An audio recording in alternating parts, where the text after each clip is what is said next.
10 kilometers from Bogor City. It will take maybe for each area all campus, and we have these commercial activities. Yeah.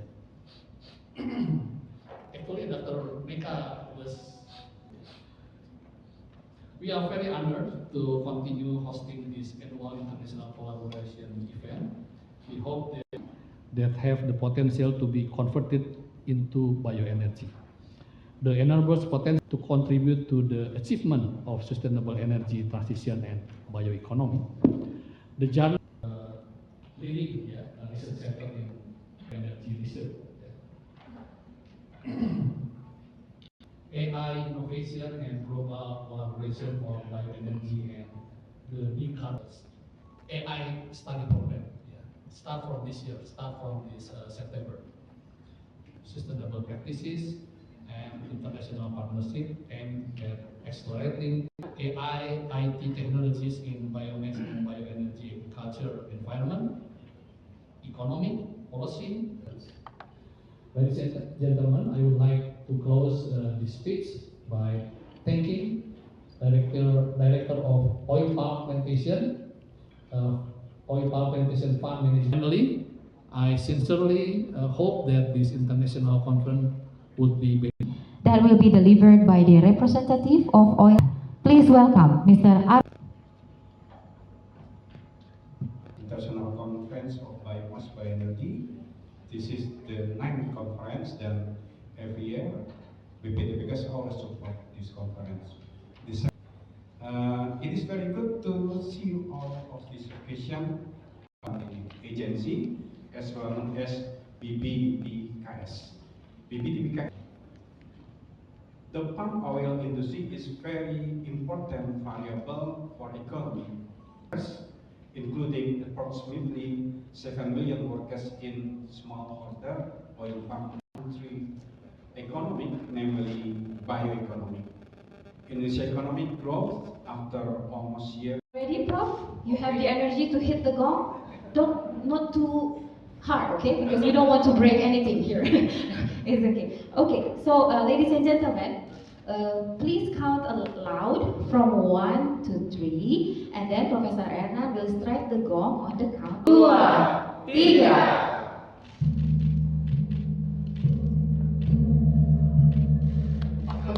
Share. Thank you very much. Great. Thank you very much.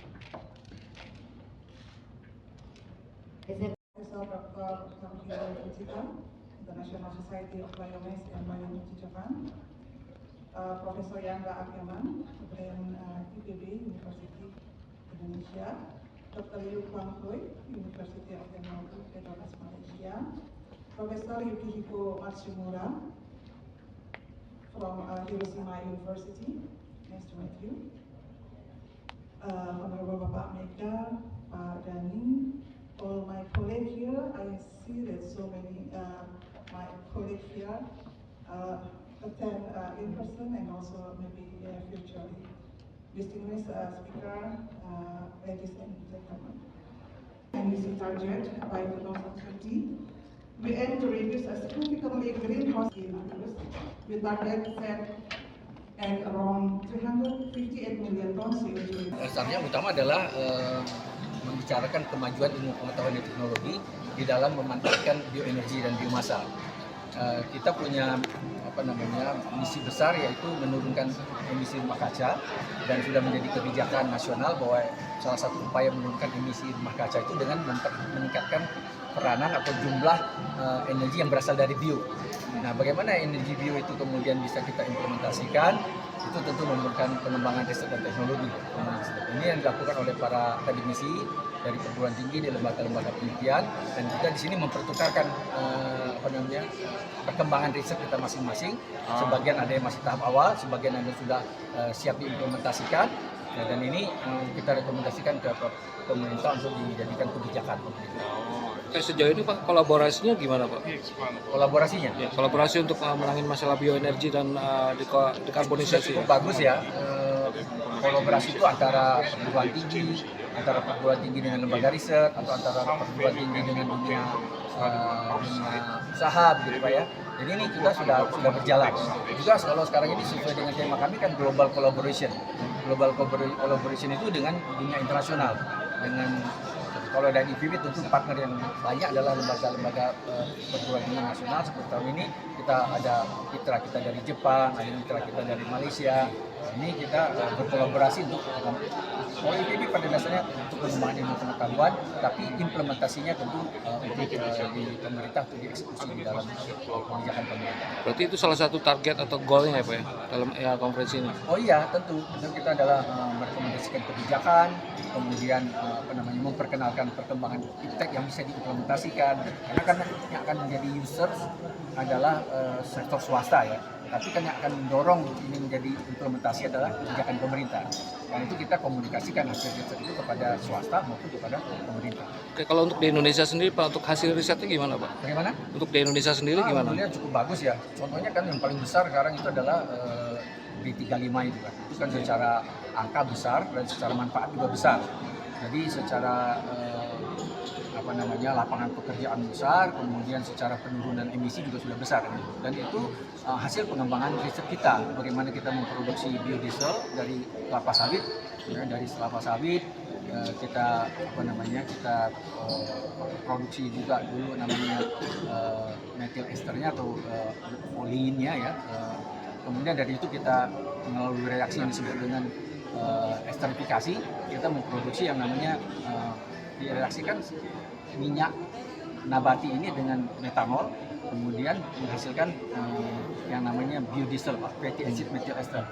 Nah, ini kan berbasis alami, dia ramah lingkungan, menyerap CO2, dan ini sekarang mensubstitusi sudah sampai 35% dari solar yang dipakai dalam jumlah yang sangat banyak di Indonesia ini, sekitar 30 juta kiloliter per tahunnya. Nah, ini sudah besar. Sekarang yang berkembang juga adalah yang baru-baru ini berkembang ada pengembangan sustainable efficient fuel, bioaftur. Jadi artinya untuk kapal terbang juga itu juga sudah sebagiannya sudah mulai menggunakan bahan bakar bioaftur yang berasal dari nabati, kira-kira demikian. Yang juga berkembang cukup didorong sekarang adalah bioetanol. Karena memang bioetanol juga salah satu potensi juga untuk mensubstitusi khususnya terutama yang gasoline, yang Pertamax. Sekarang sudah dalam uji coba juga mencampurkan bioetanol ke dalam Pertamax yang disebut dengan Pertamax Green itu. Nah, ini juga tentu memerlukan riset bagaimana kita dari bahan baku kita misalnya dari lignoselulosa, dari limbah pertanian, jerami, dari kemudian pati ya, itu kita bisa konversi untuk menjadi bioetanol tersebut. Pas sedikit lagi penegasan aja Pak. Jadi tujuan dari konferensi ini apa Pak? Untuk Tujuan konferensi ini pertama diseminasi ilmu pengetahuan dan teknologi, kemajuan riset, ya. Tapi kemudian juga kita harapkan perkembangan ini kita komunikasikan dengan stakeholders yang lain, dalam hal ini pemerintah dan swasta. Mungkin mereka sudah siap untuk mengadop hasil riset yang sudah siap untuk diimplementasikan. Terima kasih Bapak. Sama-sama. Boleh nama lengkap dan itu ya Pak? Nama saya Meika Syahbana Rusli, Dr. Meika Syahbana Rusli.